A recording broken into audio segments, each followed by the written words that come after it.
What happens when law, business, and life collide?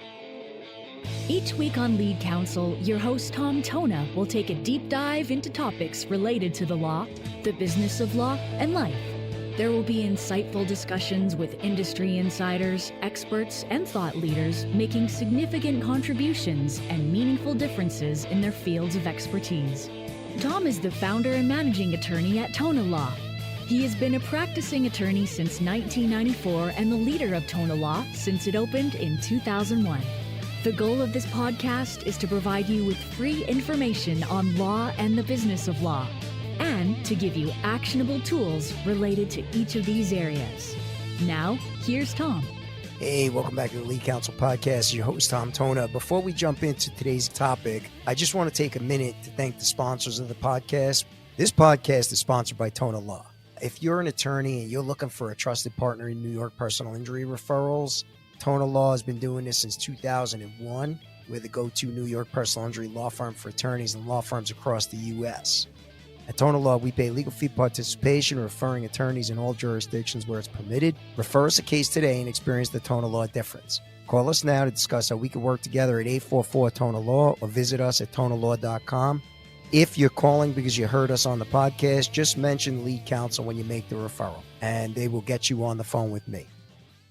All right. Special episode today, just a pop-up episode with my friend Chris Earley. Chris, what's going on? Mom, how are you, my friend? I'm good, man. I'm good. So everybody knows Chris, but for anybody that doesn't know Chris is a personal injury attorney out of Boston, Massachusetts. Great guy. He's been in a lot of the same masterminds, and he's a published author, and he wrote a book called Scaling the Wall. I finished reading it, and I was kind of blown away. And I'm like, Chris, I want to get you on, and I just want to talk about the book. I don't want to talk about law. I don't want to talk. I mean, it all kind of ties in, but Chris, I want to have a moment of candid confession with you. Please. I get so much stuff sent to me content-wise, books, Audible book, and like a lot of people give me that stuff, and I'm like, I'll even buy books that friends have written, but there's so much. I'm like, I don't know if I'm going to get to it, right? But I said, when you published it, I said, Chris, I'm going to pick up the book, picked it up, and I'm like, I don't know when I'm going to get to it. But something led me to pick up your book and start reading it. And look, I'm a pretty cynical guy. I'm like, look, I know Chris, dude, you sucked me in with this book that I was like, I was part of your life. I understood what was going on. And all of a sudden I was like, holy crap, this is a really, really good book. And I kept texting you as I was reading it. I appreciate it. And I literally finished it last night. And I know it was more of a work of passion for you, right? Yeah. It was just something you needed to get out. But I just want to tell you, it hit me hard. Oh, man. If I was going to use one word to describe it, I would say raw. Raw in that you were about as brutally honest and raw as I've ever seen somebody be with their life, right? And I really appreciate it, but it left me feeling raw too. Like if I felt so like just raw. It was just that raw emotion. So I just want to say thanks for putting it out in the world. I think it's really good to do. And, just welcome to the show, man. Let's just talk about it. Man. Thank you, brother. Appreciate you. A lot of respect for you. I've been on your podcast before. So just a little backstory. Tom, you text me at 5:15 this morning. Like, we got to do podcasts. I'm like, let's do it. And here we are. Right. So you and I don't mess around. Like, we're action people. We don't sit on our hands. Like, you got to take action. You're very good at that. So, yeah. Well, look, I also thought that it'd be really cool to just, while I was feeling what I was feeling about it, because I literally just finished it last night and then fell asleep. I'm like, all I could think about was this book. Like, you have a really interesting story, and a lot of people have heard it, but can you tell me what was the moment you knew you had to write this book? I see a picture of you reading the book to your kids behind you. Yeah. What was the moment you knew you had to write this book? So Neil Goldstein, right, out of Long Island? I do. Okay. I do. He's in the mastermind experience with us and John Fisher. John Fisher celebrated Neil Goldstein's book when it came out on Facebook in the Facebook group. Said, hey, you guys got this Neil Goldstein. I never heard of Neil Goldstein. I didn't know him from Adam. And I saw that this guy Neil Goldstein wrote a book. I thought, I got a book inside me. And I was at a different mastermind in the Bahamas. I went to the airport, started writing. And Tom, it took like 2 years, man. It was brutally difficult. I hired a coach. I didn't have a ghostwriter. I hired a coach who taught me to write. Us lawyers, I don't know about you. I think you studied writing in school. I think you had. I didn't. Yeah. And I'm a really bad writer. But there's a difference between writing for law and writing creatively. I learned how to write to show as opposed to writing to tell. So when I saw Neil, I didn't even know Neil. I hadn't read his book. I read his book. I said, I got to write mine. I started writing. That's what brought it out. So I celebrate Neil. Well, that's interesting because as somebody, look, I was a creative writing major. I went to law school because my dad was like, you need to become a lawyer.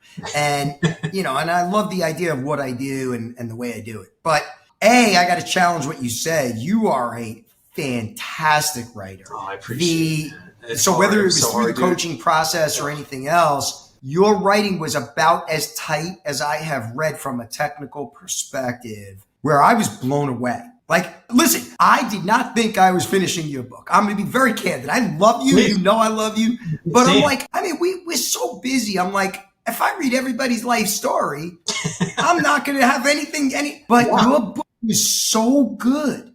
It was so well written, dude, that I was literally blown away. I was. And I would say to anybody that listens to this, there are so many deep life lessons in there. You got to pick up the book and you got to read it. You got to get a copy of Chris's book. It's on Amazon. You can get it on your Kindle. It really was a fantastic read, very quick, but it left me, I'll talk more about the emotion I had because it's relevant to where it's going to go in the conversation, but you're a fantastic writer. So let's get that out of your vernacular right now. Like, you are a fantastic writer. And this is coming from somebody like I pride myself on my writing skills and I read voraciously. I know you do. So for people that haven't read it yet, tell them what The Wall is. So it's about getting out of your own way and living a life that you're capable of living if you can shed some weight of the past that weighs a lot of us down.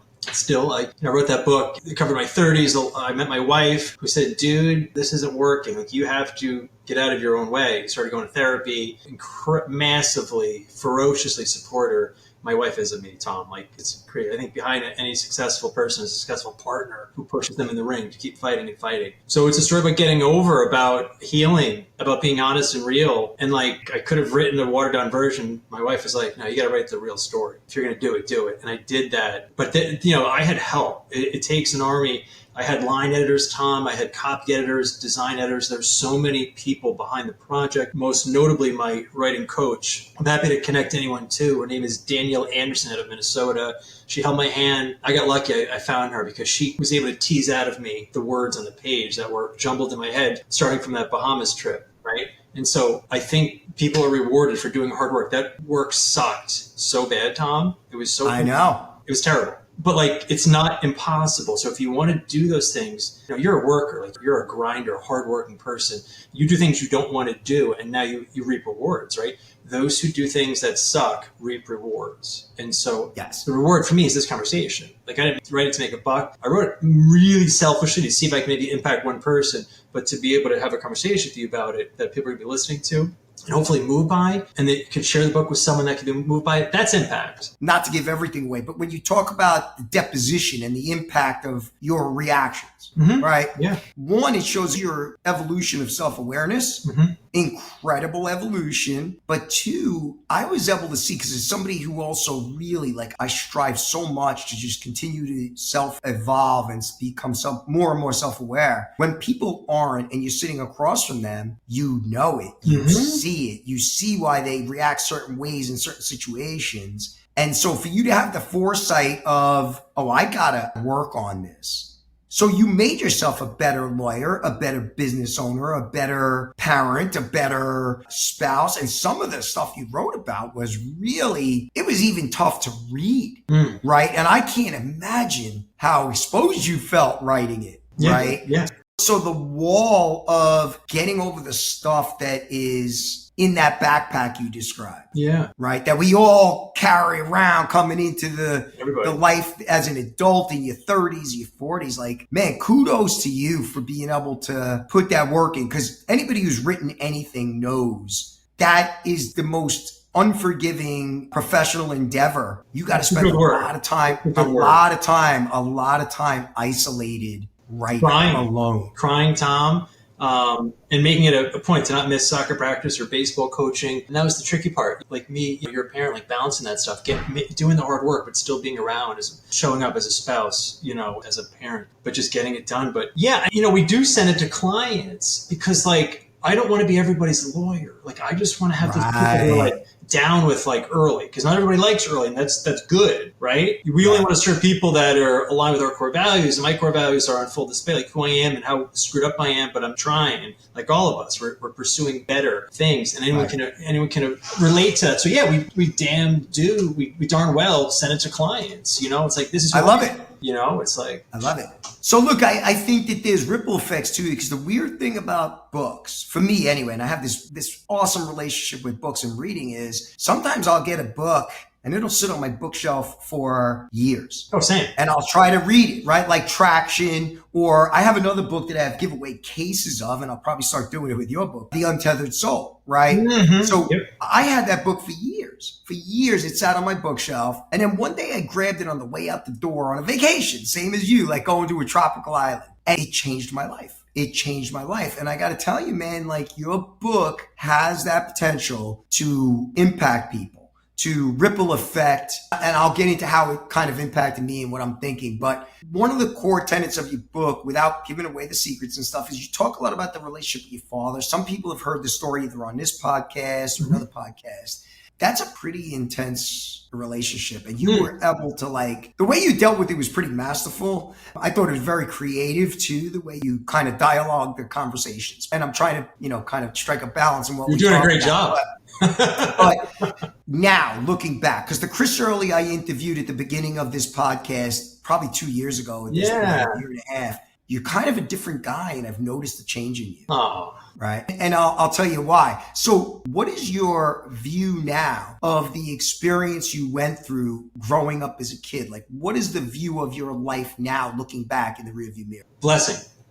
Like you and I were here for a reason talking about this, right? You just mentioned the word impact. That's why I wrote the book, Impact. But like, you can look at life however you choose to. Some people are like, oh, poor me, like dad left. And Tom, there were things I didn't even write about, man. I honestly kind of held back, to be brutally frank with you right here. But I wrote as much as I felt comfortable writing. But like, that was a blessing. So you can look at adversity, brutal adversity, as a blessing or a curse. And a lot of people look at it as a curse, blessing. Because I wouldn't be today here sitting talking with you, which I'm honored to do, by the way, because this is why, again, I wrote to have deep conversations, and you're a very deep, smart man. I just want to say that to you. I see that all the time. I've been in mastermind rooms with you. You get to the core of the apple very quick, and I respect that a lot. I see that. But yeah, just about, just healing. But it's so easy, Tom, to stand out. This is sort of the marketing lesson for the listener viewer. If you're different in the marketplace, you'll grow as a business owner. Or a practitioner working for a business owner, it doesn't matter, like standing out. And so like, I have for the rest of my life a tome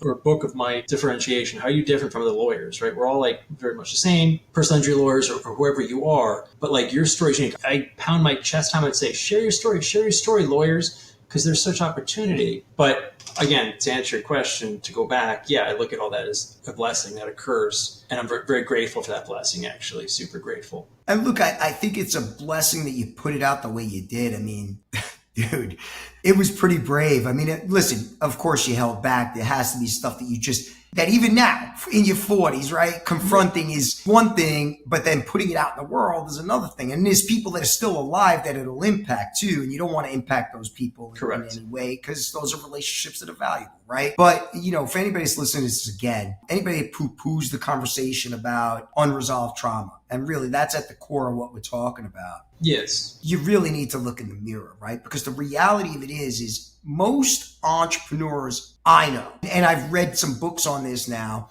most entrepreneurs come from some type of trauma or chaos. Yeah. Because you have to be comfortable in that space to begin with, to embrace the insanity of starting a business. 100%. Right?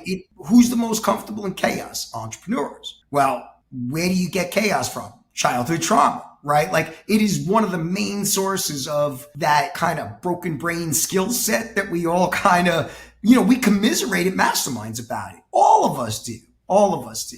right? That's what you think about, like what is between your ears and how you handle stuff, right? I like the word turbulence. You and I are fine with turbulence. We sleep at night when the plane is turbulent. It's not a problem. It's normal, right? The average dude, average guy or gal is not comfortable with turbulence, and they're probably, all the power to them because they're probably a little more advanced than we are because we're sort of like, we like crazy. But like, if that's all you've known, then that's all you're going to know moving forward, probably. So yeah, turbulence is my friend. I love it.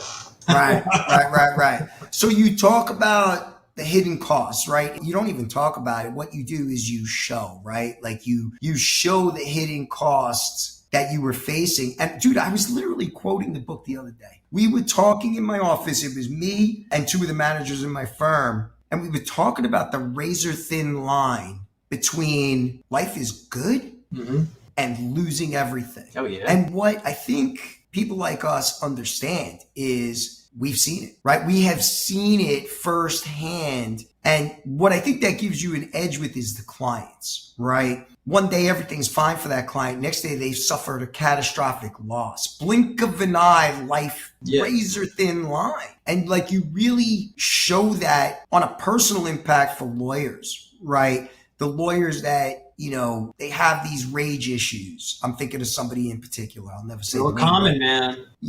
Listen, literally, the world is littered with these people that I've come into contact with where they have these uncontrollable rage issues. I'm like, look, you're a great person, but, we can't have certain things like this happening. No, it's not going to work in a company. It's not going to work.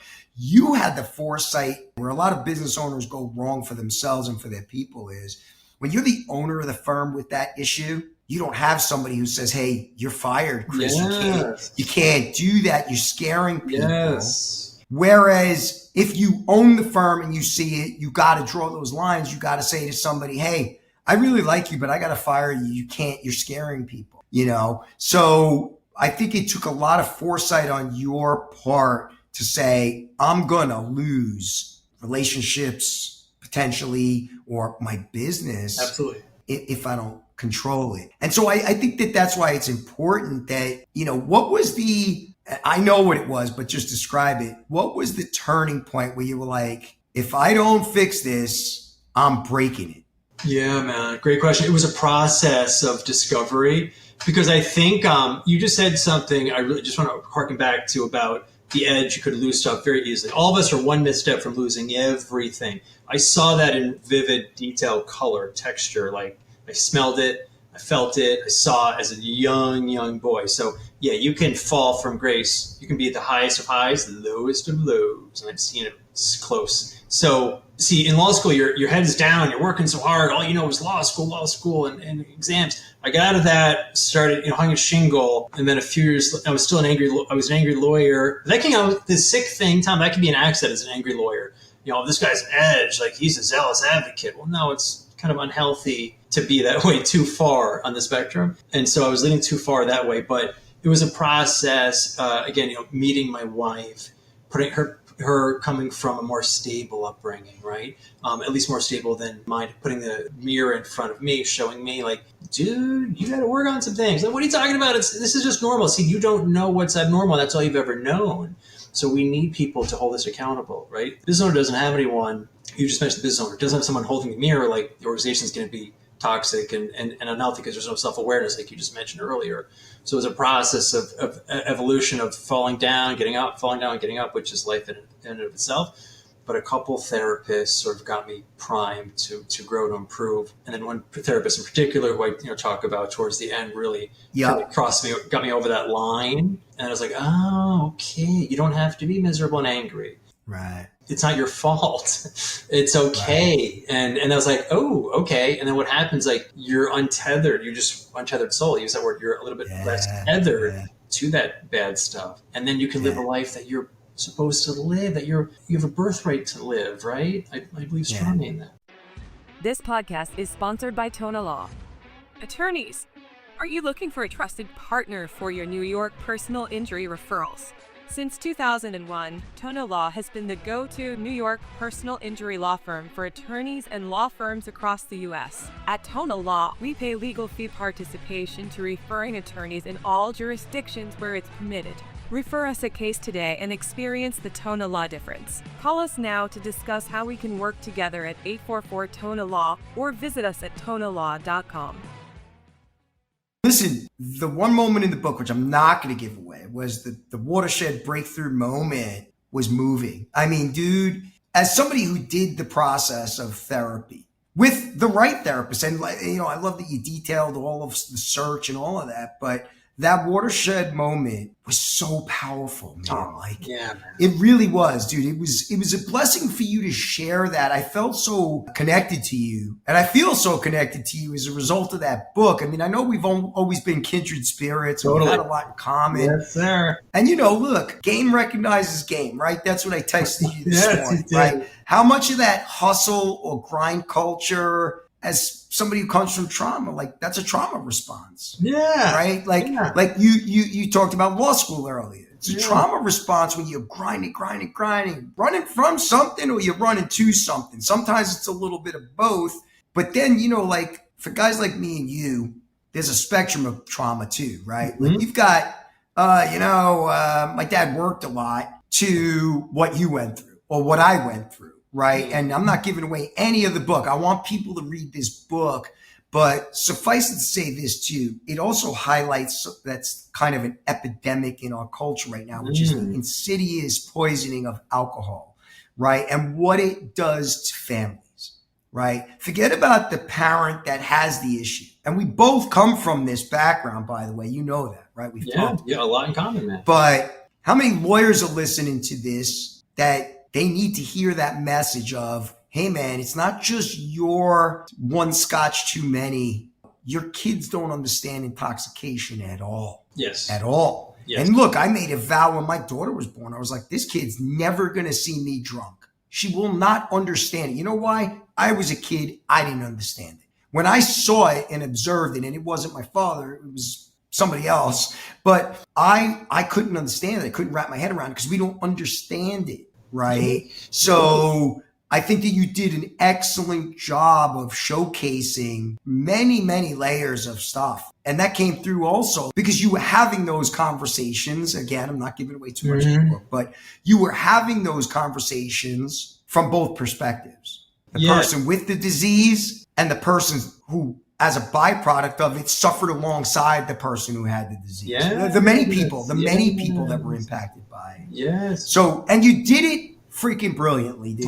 You did it. You really did, dude. You really did. You brought out a lot of stuff. And that watershed moment is really important because that was kind of your breaking point, your realization. Yeah. And, I'm not going to tell people what it is. You got to pick up this book. It's $15 on Amazon or whatever it is. Pick it up. Like, it's a quick read. You'll read it in 2 weeks. I had gotten sick after Portugal. I had gotten COVID. So I was kind of down for the count for a while, but I picked it back up and I was like, I found myself looking forward to going to bed early at 8:00 so I could read. Right. So it's awesome. So what did your journey towards, give people some kind of idea because you are a different person even 2 years later now since I met you. Your self-awareness leap from when you started the book. You've also been very much more active in masterminds. I know you're now in Fireproof and a couple of others. To today, your level of self-awareness, do you feel that you've made the leaps and bounds that I have actually observed? Like, do you see that even for the last 2 years? Yes. So back to my wife, I'm always saying I think, Tom, to be brutally honest, when you keep at something, that's what you and I, one of the many things we have in common is really hard work. So we outwork the average bear. And people start to notice, right? And you can relate, right? You get some recognition, and that's very humbling to me. It's hard for me to accept that. But I'm always like, oh, it's my wife, Rory. I wish I was further along. I wish my firm was this size, this revenue of this. She's like, dude, look where you came from, man. Are you shitting me right now? And so I'm kind of seeing the progress, Tom, and embrace that gratitude. You and I text back and forth. I said, I'm doing really good. You said, why? I said, because I'm grateful. I know. And I had to ask you to break that down, man. What was the mindset shift? Because again, we always joke around game recognizes game. You and I were in a mastermind and I called you the next day. I go, dude, I can feel it on you. What's going on, man? Like, you know, when you can sense something in somebody, I'm like, I felt like you just needed a hug, even though like we weren't in the same proximity. I was like, what's going on, Chris? Talk to me. And like, what has changed that all of a sudden you started to look at the blessings and the gratitude side of things? What accounts for that? Like, when all of a sudden did that shift happen? Well, it was a slow thing, man. Slow thing of, giving myself more grace. Like, I talk about in the book, I probably should have ended up as a failure. So I'm very humble, Tom, like super grateful to be here today doing this work. Super grateful because I've seen travesty and tragedy and trauma and all that stuff firsthand as a young boy, and that doesn't leave. And so I'm just really happy to be here, frankly, and just to share my story because the world needs to hear your story. I got on Instagram today, said, hey, you have to share your story. If you have that itch, share your story. I think you almost have a duty to share your story because it's going to help people out. We're like people helping people here, right? You don't have to write a book, but like do a LinkedIn post, send a message to your team on whatever Slack, or just like be vulnerable. Like that's my superpower is vulnerability because I don't care, Tom. I wrote a book about being naked for the world to see. I don't care anymore. And that's liberating. And at the same time, it's like, I can see, okay, like you kind of figured out a few things just by grace, right? I have so much luck. This is a lesson that I've learned is you need some luck along the way. It's not all about being self-made and this. I was arrogant in my 30s, a little less arrogant now. You need to be a little bit lucky. I was able to have some luck and some common sense. If I don't want to torpedo my life like I saw people in my life do, I need more. And thankfully, Rory was a staunch supporter and saw under this raw man some potential to grow. Right. I think it's hard to grow alone, man. I think it's tough. You need some help. Oh, you can't. And it's funny. Another takeaway from there's so many takeaways from the book, but I had heard your podcast with John Morgan, and he talks about the luck aspect, right? I remember it. Like, dude, you're on a roll on so many fronts. I would tell people, one, subscribe to the Early Show. You have great guests on. You have a really engaging interview style. You like me. You get so excited about the people you're talking to. We love this stuff. But the other takeaway is this: for anybody that's younger along the journey, I just spoke to a lawyer this morning. He's a young single guy. He's on the fence about opening his own shop. He's 28 years old. If you're listening to this, who you pick as a spouse, dude, that's the game changer.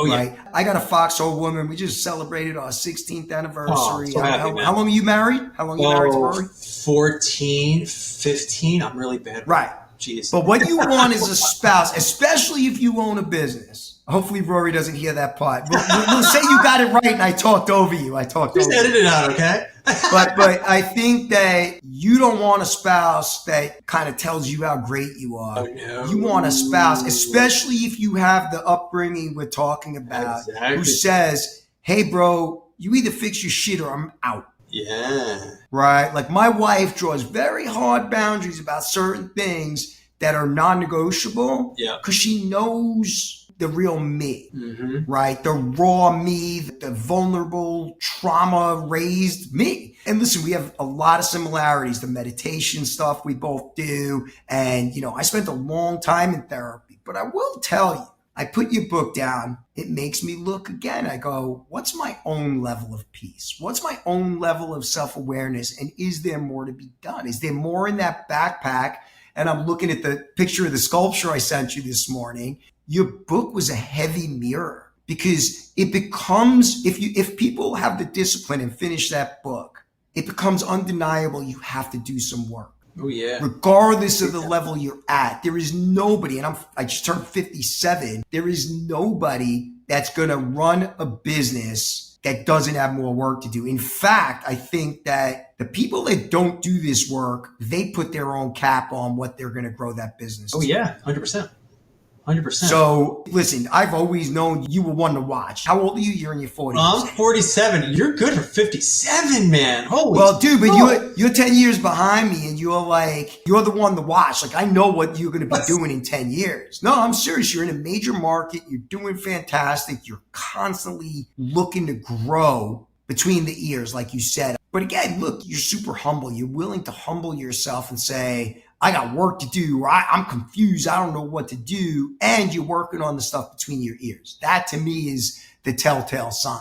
For anybody that's listening to this, because we know a lot of law firm owners on the journey that are in their late 20s, early 30s, how has doing the internal work changed your law firm? Oh my God, Tom. I mean, you use the word cap, like that's a really good word. Your success as a lawyer, I don't care if you're an entrepreneur or you're working for a firm, is capped on your imagination, your creativity, your ability to dream. Talk about John Morgan. He talks about vision. I've learned so many things from John Morgan. I've had lunch with him. Me too.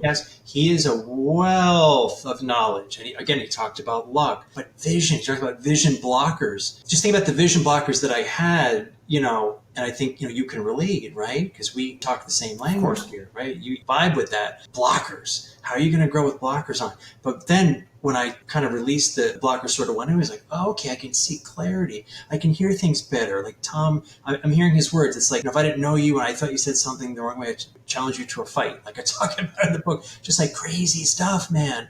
But when you get that clarity, but like I'm not there. Like I have like a million years it'll take to get there. But just being aware, like you have a lot to work on. But like, of course, I'd be humbled, dude. Like I saw people lose it all. I would have to be humbled to be here today, to have an opportunity to do better. And it's all about my kids. That's why I wrote the book. It's written for them so they understand why dad is the way he is, to give them inspiration so that they can lead whatever life they want to choose. The sky's the limit. But you can't cap. There's a lot of capping, if you will, or limitation in the law. We're supposed to do it this way. I say, F that. Why? Why is John Morgan successful? Because he's a renegade. He's different. Thinks different. He didn't grow up with a silver spoon, man. So I look at him, a guy that didn't grow up privileged. He grew up disadvantaged. And look what he developed. That to me is the blueprint that anything is possible, right? I'm not trying to be John Morgan. I'm just trying to be Chris Earley. But that's inspiration to me. Like you could really freaking crush it no matter where you came from. But what can you dream about? I read it on LinkedIn almost daily, Tom. I don't care where you went to law school. I don't care what your grades were. That doesn't mean jack shit. It's like, what can you see yourself accomplishing? And then you're halfway there. Just do that work and shovel shit. And I think great things can happen, Right. Look, I think that there's a lot of wisdom in what you said. I happen to be a huge fan of John Morgan, and I always know when people are, the naysayers are like, they consider themselves, they're too good for, the guy's a billionaire. Yeah. The guy owns banks. He was a personal injury lawyer who became a billionaire, who had the self-awareness to go, I don't want to be the guy in the courtroom. I want to hire and partner with the guys that go into the courtroom at the highest level, but I'm the business guy, right? So I look at it and go, it takes an incredible amount of self-awareness, humility, and I don't know him. I haven't met him. I'm going to get him on the podcast hopefully shortly. I have somebody making an introduction. Fantastic. Because I've read all of his books. I actually corresponded with him after reading his last book. He's already predicted the future of personal injury. And I was like, he's a genius. I'm pivoting again. He's right. Yeah. He's right. Yeah. Where he talked about products liability. Like, how the hell are you going to bet against a guy that's a billionaire as a PI lawyer? Right. So nothing. Nothing. And so to me, again, it really comes down to self-awareness, right? Like that, when you talk about vision blockers, people are vision blockers of their own vision and they don't know it. Absolutely. Right. Yeah. So like you can remove all the vision blockers from your life except for yourself. Like you gotta get real and raw, like we talked about, and do the work yourself. Right. Every time I look at something that goes wrong in my firm, I go, man, what could I do better? Where did I miss? Like, that's been a big shift for me. But again, it all comes from that internal work you're talking about doing. Like it kind of changed the face of your firm. Like describe the leadership that you were in the day you had that deposition where you blew up. You and I aren't friends if I was that same guy, because I wouldn't have been in a circle, a mastermind, had the foresight to join a mastermind I would be able to connect with you today if I was that guy. Right. So again, untethering of these, vision blockers. But like you have to go through hard times. Like no successful entrepreneur, had it easy. It's supposed to be hard. But one thing I want to impress, and this, I know this, I just want to share with the audience that the business owner, if you're running a law firm, like everything is attributable to how you think, what goes on between your ears.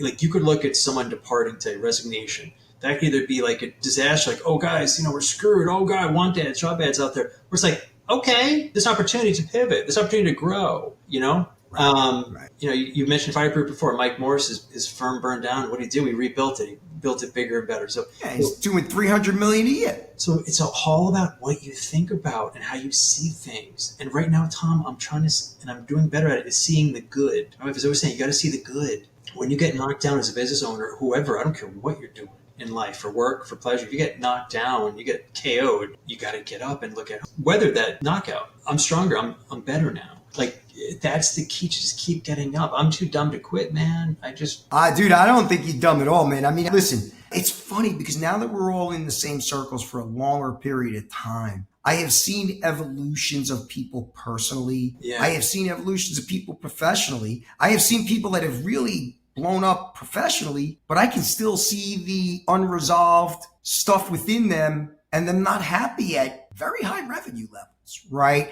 Yeah. But I've also reached a level of wisdom that you can't pontificate to people about this stuff. It's got to come to them in their own time, their own way. I'm not going to cure anybody. You're not going to cure anybody. No. But I'll tell you, like, books like yours, they spur action. They have to, right? Like, it's very hard to read that book for me and not self-reflect, right? Not self-reflect because it was so meaningfully raw and it made me feel raw. And I was like, oh, I still got some shit, right? You know, I've seen a different Chris Earley over the last 2 years and I love it, man. I just love it. A different energy, dude, a different calmness about you. It's just awesome to see. So you got work to do. You still got some work to be done on yourself. Well, Tom, I haven't even started, man. But you and I are smart enough to know that there's no destination. Like, and I just want to underscore for the audience gratitude, right? You make another $1 million, like, you can be happier. Tom, I just bought probably the nicest car I've ever had. I'm not any happier. I'm humbled, right? I'm like, damn, you know, but this isn't making me happy. This isn't advancing my family forward. It's just like a little, you know, like a fun car. But there's no destination. There's no, like, if I get to that level of revenue, that level of size firm, like, I'm happy. No, like, I'm seeing the good. I'm seeing how far we've come. You know, we talk about the gap in the gain, right? Dan Sullivan, right? That's that resonates with me. That really does. Me too. You know, we could spend all the time, like, we have so much further to go, but look how far we've come. And then when you focus on how far you've come, you're going to grow further and faster because you're grateful and you're humbled and you see the good at the universe. Tom, what I'm really into now are affirmations. I listen to affirmations in the morning. I write down affirmations. I've combined writing affirmations now with journaling. I got to work, dude. Because if I don't do this work, that's much more important than, you know, bringing cases into the law firm, right? What's important is what I think about, what I consume, my daily regimen, the discipline. That sets me up for, like, you're a morning guy. You're texting me at 5 a.m. like, what's up? You know? What took you? Why are you up so late? You know? You know what's funny? I was going to schedule it, and I always end up where people got droids. You can't schedule to them. Yeah. So I sent you a message to somebody else today, and I was typing it up. I'm having a cup of coffee at 4:30. And I'm like, you know what? If they got a droid, they effing deserve to get an early text. Hopefully they have do not disturb on their phone or they get up early too, because I'm going to forget to text them. And it's really important. I got to text them. So, you know, I think that the story that I hope that people take away is there are things you can do that a byproduct will be how far your business goes and grows and your relationships. And that is the work you do on yourself. That came through in that book. Like, you didn't give up. And your journey, by the way, is pretty typical when it comes to the therapy stuff. Like we talked about it. Everybody knows you went to a therapist, right? I went to a therapist. I joke around with people all the time. I made a paradigm shift in therapy after 20 years of approaching the wall or the line. I always called it the edge, the cliff, right? And I would approach it and it was so scary. I go, I'm good. And I'd stop. Very similar, right, Chris? Like, that's what you kind of document that journey until you had Rory kick you in the ass. She drew the line, right? She was like, hey, man, I was going to use a different word, but she said, hey, man, you got a decision to make. Yeah. And you got real fast and you did what had to be done. For me, it was before I was married and I was like, I'm not going to make it to what I dream of, to what I want, if I don't change, if I don't stop that generational dysfunction. 100%, man. Right? That's what came through the book too. And most families have this. I don't know that don't, right? But people that are listening to this, you know, do you do something about it? Do you not do something about it? Do you carry it into your freaking 70s and inflict it on everybody around you? You know, for me, if somebody says they haven't done therapy, I kind of throw an eyebrow up like, I don't know, man. Like, you got nothing to fix, nothing to work on. Yeah. Right. You know, I'm a big proponent of it. I know you are too. 100%. You know, Absolutely, man. I mean, I just want to say one thing is that like you and I are always in growth mode. Our hair is always on fire, right? When you grow, you will lose people. You'll lose people personally, professionally. You have to be okay with that. I've lost a lot, Tom, from that book, but I don't look at it as a loss. I look at it as a gain. Really, from the book? Yeah, 100%. Yeah, because like you can't be brutally honest without there being some and censor it. Yeah, like stuff that would, is shocking. So, but that's okay because like I've grown since the book. The book helped me to grow more. And so I think I just want to underscore, you have to be willing to shed your old, you have to be evolving like you're always leveling up. You're never, the same Tom. You're always like making improvements, Kaizen, daily small improvements. You're still grateful, but you have this insatiable ambition, right? That's palpable with you. I'm the same way. So just trying to enjoy the journey while still being hair on fire, ambitious, and trying to lean into what really matters, which is gratitude and just being here. But you have to go through the ugly. You're going to lose people. You're going to, people are going to try to, weigh you down more. Like you have to keep going, man. I feel like I have a PhD in like just the need to get this stuff off your chest and process these things, work through these things, It's so, you have to. Yeah, look, I think what's funny is as I'm listening to you, the hair on fire thing, for me, I don't feel that anymore. And I don't see it in you. I'm going to tell you what I mean by that. Okay. Frenetic release of energy very often is a trauma response, right? That I got to hustle. I'm probably at the calmest I've ever been. I'm like, it's all going to work out. Oh, yes. But I have noticed that in you too. You used to be that guy. Like when I met you, you're like, blah, blah, blah. But 2 years later, you're really not hair on fire. You're more intentional with your words. I noticed a much quieter, reflective Chris in the last mastermind. No, I'm serious, dude. I'm very serious. Like it was almost like you kind of exhaled after you wrote the book. Yeah, man. It's cathartic. When you shed weight and you're cathartic, there's empowerment to telling your story, Tom. It's like, it feels good. It feels good to talk with you about this because we're helping, you and I are doing, we're helping people. And, you've had challenges too. That's your story to share, but you've been through a lot. You've been punched in the face, right? Oh yeah. But that's a life worth living, a hard life, getting over succeeding. That's great.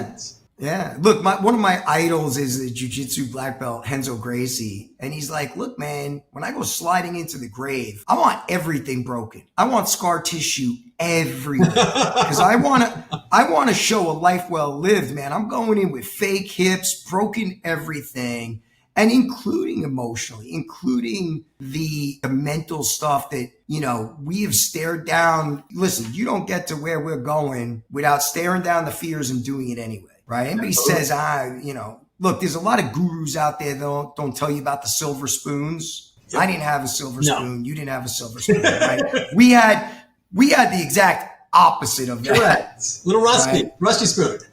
Rusty spoon that got sharpened and stuffed into my lung, like shanked from the back multiple times type of bad, So, but look, we're joking around, but there are a lot of people that it's easy to see now why their lives ended up where they did in their 50s, 60s, and 70s because of unresolved trauma.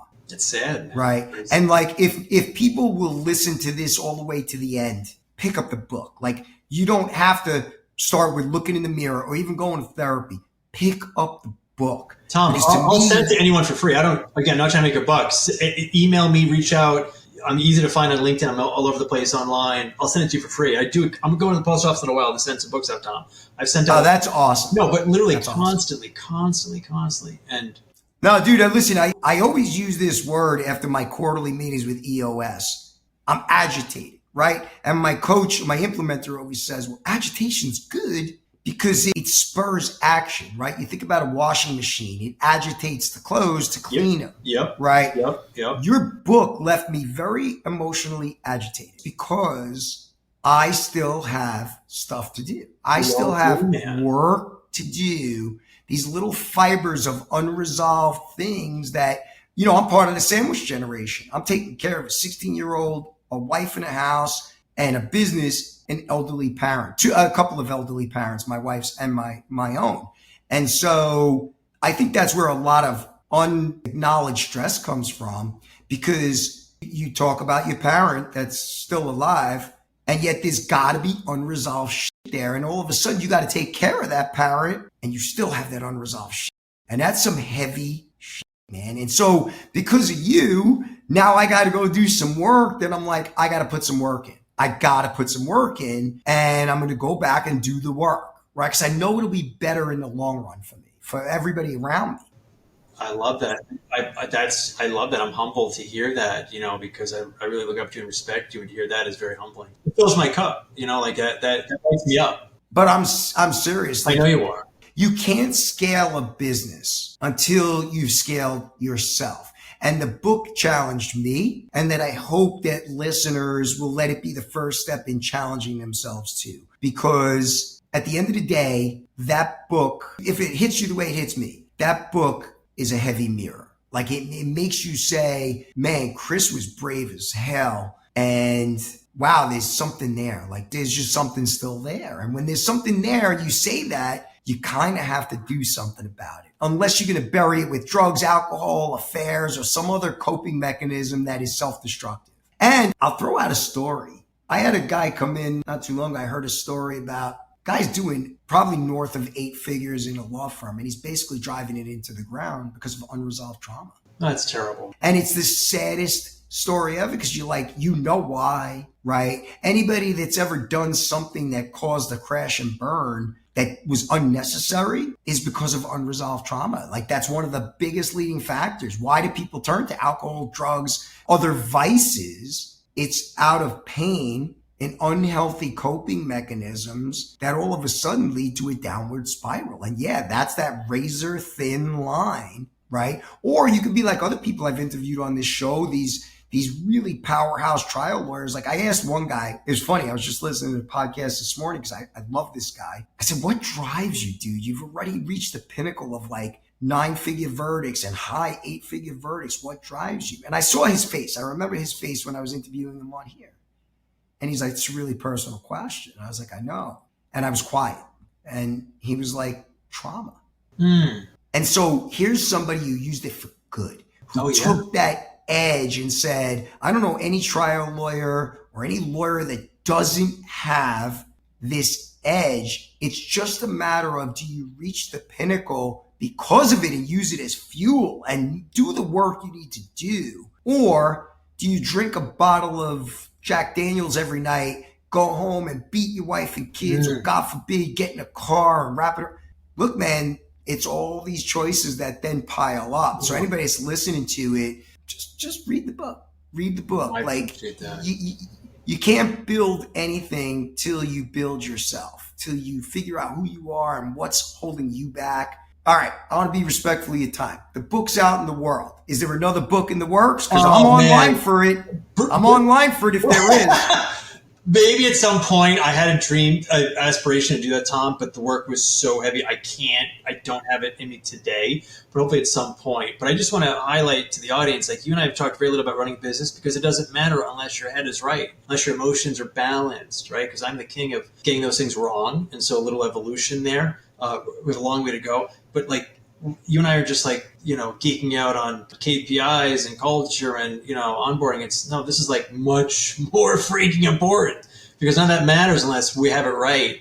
And, we could talk, 26 hours straight, you and I, about how important this is. It's an ongoing conversation. I encourage people, definitely pick up the book, email me, reach out. I'm happy to send it to you for free. More importantly, I encourage the audience to write their book, share their story. Well, I definitely want you to share the name of the writing coach because for years, I have books littering my office that are in various stages of completion. I'm not joking. At least 3 or 4 books I've written already that I just left sitting on the side, right? Like I want to put them out. I want to put it out in the world. A lot of it is personal to me. So I would love the name of your writing coach, meet with her, talk to her. So definitely share that. Danielle Anderson from Minnesota is ink-worthy books. Oh my God, I just had the funniest realization. I was introduced to this writing coach by someone in the Mastermind Experience. A guy at a kid. Really? It's so weird, man. I forgot that. It is. I can't get the guy's name, of course. You probably know him, but life is funny, man. If I wasn't in that room, awesome. I would have learned about. If I wasn't at Mastermind, I wouldn't have seen Neil Goldstein's Facebook post. If I didn't decide to write a book, I would have talked to this guy about who do you use to help you write a book. But I do encourage the audience to get a coach. You could do it on the ghostwriting route, I said, but I think if you're going to do it to the best it can be done. A coach is needed, I feel. It didn't break the bank. It was a reasonable investment. You need the accountability, right? Like you got to sit down and write either an hour or 2 hours a day. Who's going to kick your ass? So she kicked my ass. Yeah. So look, selfishly, I loved reading your book, man. I want you to write another one. Oh, I appreciate it. It was, you have no Chris, idea. it was that good. It was really that good. So if you could say one last thing to the version of Chris before the wall, what would it be? Oh, tough one. I love asking tough questions. You do. I would say, Tom, never give up, man. Like, never freaking give up. And it took, sometimes maybe some cat, it'll take them until, they're 18, they can figure it all out. I haven't figured it out, but I started to get a little bit of more wisdom in my 30s. I had to wait. It's a long game. Don't give up. Play the long game in life and in business, right? You and I are here for quick hits. We're here for long, keep going back to John Morgan's. How about today? It's a long game, man. Yeah. And you have I was talking to a 28-year-old today. The 28-year-old I was talking to, a lawyer. From LinkedIn. He's been like trying to get a call with me forever. We did a coffee call this morning. He's like, I'm getting so frustrated. I'm like, dude, I'm 30 years older than you. I love it. Don't compare yourself to Chris, who's 20 years older than you, to me, who's 30 years older than you. I said, what is it that you want to know? He's like, well, do I go out of I said, here's what you do. First, become an expert, right? Become an expert in your field. Try cases. I said, you've only been practicing 3 years. Yeah. I said, and then get to know yourself really well, man. Like, look, you can do it while you're building a practice. You got financial obligations, like it's not the same world as when we opened our practices. For me, the risks are much higher now. They're much higher now. It's I think much higher. One thing I see, the barrier, I talk to kids all the time from LinkedIn, right? Just like you. I encourage everyone. I say this every day of my life. Get on LinkedIn, get social, get active, reach out to me, reach out to Tom for sure. But I sometimes feel like the barrier to entry has been a little bit lowered. You got social media, you got LinkedIn, you have YouTube. You can probably get an MBA like in a short period of time on freaking YouTube. I just think there's a lot out there, but there's a lot of, and you have AI, but there's some of those things are difficult because we don't know what the future holds. But I think you have more access than we did when we were coming up building our firms. Access to knowledge at scale. Yeah, when I was talking about risks, I'm talking about like to open up a personal injury practice now with all the competition and the amount of money that has gone into the competition. That's what I talk about is the market risk versus 30 years ago, I leave with 50 cases. I'm rolling right out of the gate. So like, it was just a different world. And also digital marketing was just taking off. So like now to rank, to compete against a firm like yours or mine, that's had 20 years, 30 years of presence on the internet. Right. It's tough. I mean, dude, listen, for me, for anybody listening to this is probably one of the most personal interviews that I've done. Same. With somebody that I have tremendous respect for, and we're both part of a lot of the same circles. Yep. And if you saw yourself in this interview, get the book. And a lot of people that listen to this respect the stuff that Chris and I say. And I'm telling you, make his book recommended reading. Scaling the Wall moved me profoundly into action, emotionally, mentally. And I couldn't put it down. I literally couldn't put it down. And Chris, dude, I don't blow smoke. You know me. You don't mess around. You don't play games. I'm about as hard. No, for people that don't know me real well, I'm about as hardcore as it comes. Like, if somebody's thing sucks, I'm not texting them and being like, your thing was awesome. I'm just not texting them, right? Like, so it was moving. And so like, there's a call to action that comes from that book internally. If you are self-aware, if you have any modicum of self-awareness, that, don't just listen to the podcast. Take inventory of your emotional life, because that's where your next level of leadership starts. That's where your next level of financial success really starts. It comes from fixing the stuff that's broken in you. Yes. Right. And Chris, Dude, thank you. Thank you for brother, putting that book out. No, thank you. I mean it. Seriously. Yeah. And your family, I'm sure they're so proud of you. Your wife, your kids, dude, no, man, I you appreciate did something. that. Dude, you did something special. You really did. Like it was moving, and so I really appreciate it, man. Is there anything else you want to say? No, I just want to respect for you. I grew up in Jersey. You're in New York. We have just this like no BS vibe, Like we keep it real. We hustle. We're humble. So it's just an honor to be friends with you and to be on your podcast for a second time. I don't take it lightly, for real. Really special to me. So thank you. Keep putting your content out there. You have a very healthy outlook. Everyone, listen to Tom. He's been through a couple rodeos.